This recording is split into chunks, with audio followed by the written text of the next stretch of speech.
ଆଜିର ରାଶିଫଳ 22 ନଭେମ୍ବର 2025 ମସିହା ଶନିବାର। ଶୁଭ ସକାଳ। ମାର୍ଗଶିର ଶୁକ୍ଳପକ୍ଷେ, ନକ୍ଷତ୍ର ଜ୍ୟେଷ୍ଠା ଦିବା 4ଟା 46 ମୂଳା, ତିଥି ଦ୍ୱିତୀୟା, ସନ୍ଧ୍ୟା 5ଟା 11 ତୃତୀୟା, ଯୁଗ ସୁକର୍ମା, ଦିବା 11ଟା 29 ଦ୍ରୁତ।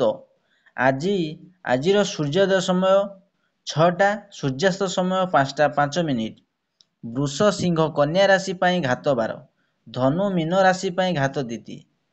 ଚାଲନ୍ତୁ ଜାଣିବା ଶୁଭ ସମୟ 7ଟା 30 ରୁ 8ଟା 47, 11ଟା 54 ରୁ 12ଟା 55, 2ଟା 17 ରୁ 2ଟା 50, 3ଟା 34 ରୁ 3ଟା 40।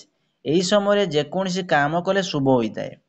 ଆଜିର ରାହୁକାଳ 8ଟା 47 ରୁ 10ଟା 10, କାଳବେଳା 6ଟା 3 ରୁ 7ଟା 25, 3ଟା 39 ରୁ 5ଟା 2, ବାରବେଳା 12ଟା 55 ରୁ 2ଟା 17। ଏହି ସମୟରେ ଯେକୌଣସି କାମ କଲେ ଅଶୁଭ ହୋଇଥାଏ।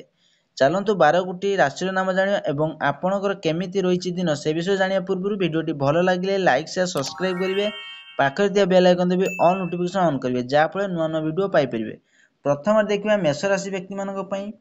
ଲକ୍ଷ୍ୟ ପ୍ରାପ୍ତି, ସମ୍ମାନ ବୃଦ୍ଧି, ସଫଳତା ସୁଖ, ପାରିବାରିକ ଶାନ୍ତି, କାର୍ଯ୍ୟକ୍ଷେତ୍ରରେ ସଫଳତା, ଉପହାର ପ୍ରାପ୍ତି, ଘରୋଇ ସୁଖ ସୁବିଧା ପ୍ରାପ୍ତି, ସମ୍ପତ୍ତି ବିକ୍ରିରୁ ଲାଭ, ଲୋକ ସମ୍ପର୍କ, ସାମାଜିକ ସମ୍ମାନ ପ୍ରାପ୍ତି। ସେହିଭଳି ଦେଖିବା ବୃଷ ରାଶି ବ୍ୟକ୍ତିମାନଙ୍କ ପାଇଁ ଅପ୍ରତ୍ୟାଶିତ ବ୍ୟୟ, ଅର୍ଥହାନି ଜନିତ ଭୟ, ମାନସିକ ଅଶାନ୍ତି, ଶୟନର ଅସୁବିଧା, କାର୍ଯ୍ୟକ୍ଷେତ୍ରରେ ସମସ୍ୟା, ଆଳସ୍ୟ, ସମ୍ମାନ ହାନି। ସେହିଭଳି ଦେଖିବା ମିଥୁନ ରାଶି ବ୍ୟକ୍ତିମାନଙ୍କ ପାଇଁ ଶତ୍ରୁ ବୃଦ୍ଧି, ଅର୍ଥହାନି, ଭୟ, ସ୍ୱାସ୍ଥ୍ୟର ଅବନତି, କଳହ ଚିନ୍ତା, କାର୍ଯ୍ୟକ୍ଷେତ୍ରରେ ସମସ୍ୟା, ଆର୍ଥିକ ସମସ୍ୟା। ସେହିଭଳି ଦେଖିବା କର୍କଟ ରାଶି ବ୍ୟକ୍ତିମାନଙ୍କ ପାଇଁ ଅର୍ଥ ଲାଭ, ସୁଖାଦ୍ୟ, ସୁବସ୍ତ୍ର ପ୍ରାପ୍ତି, ଯାନବାହନ ପ୍ରାପ୍ତି, ଆନନ୍ଦଦାୟକ ଭ୍ରମଣ, ବିଘ୍ନ ନାଶ ଓ ସର୍ବକ୍ଷେତ୍ରରେ ସଫଳତା। ସେହିଭଳି ଦେଖିବା ସିଂହ ରାଶି ବ୍ୟକ୍ତିମାନଙ୍କ ପାଇଁ ଅର୍ଥ ଲାଭ, ଶତ୍ରୁ ଉପରେ ବିଜୟ, ଉତ୍ତମ ସ୍ୱାସ୍ଥ୍ୟ, ପାରିବାରିକ ଶାନ୍ତି, ସୁସଙ୍ଗ ପ୍ରାପ୍ତି, ମାନସିକ ଶାନ୍ତି। ସେହିଭଳି ଦେଖିବା କନ୍ୟା ରାଶି ବ୍ୟକ୍ତିମାନଙ୍କ ପାଇଁ ସ୍ୱାସ୍ଥ୍ୟହାନି, ଦୁଃଖ, ସର୍ବକ୍ଷେତ୍ରରେ ବିଘ୍ନ, ପାଚନ ଜନିତ ରୋଗ, ଅନାବଶ୍ୟକ ଭ୍ରମଣ, ଅର୍ଥହାନି, ସମ୍ମାନହାନି, ଦାରିଦ୍ର୍ୟ, ପ୍ରେମର ଅସଫଳତାର। ସେହିଭଳି ଦେଖିବା ତୁଳା ରାଶି ବ୍ୟକ୍ତିମାନଙ୍କ ପାଇଁ ଭୟ, ଚିନ୍ତା, ଅର୍ଥହାନି, ପାରିବାରିକ ଅଶାନ୍ତି, ରୋଗ ସନ୍ଦେହ ସମ୍ଭାବନା, କଳହ ଓ ମତଭେଦ ଦୂରେଇ ରହିବାକୁ ଚେଷ୍ଟା କରନ୍ତୁ। ସେହିଭଳି ଦେଖିବା ବିଛା ରାଶି ବ୍ୟକ୍ତିମାନଙ୍କ ପାଇଁ ସଫଳତା ପ୍ରାପ୍ତି, ଅର୍ଥ ଲାଭ, ବନ୍ଧୁତା ସ୍ଥାପନ, ଶତ୍ରୁ ଉପରେ ବିଜୟ, ବନ୍ଧୁଙ୍କ ଠାରୁ ଧନ ପ୍ରାପ୍ତି। ଏହି ଦିନ ଶିକ୍ଷା ପରୀକ୍ଷା ଭ୍ରମଣ ପାଇଁ ଶୁଭ ଅଟେ। ସେହିଭଳି ଦେଖିବା ଧନୁ ରାଶି ବ୍ୟକ୍ତିମାନଙ୍କ ପାଇଁ ଅର୍ଥହାନି, ବିଘ୍ନ, କଳହ, ସମ୍ମାନ ନଷ୍ଟ, ଅନାବଶ୍ୟକ ବ୍ୟୟ, ଡିପ୍ରେସନ୍।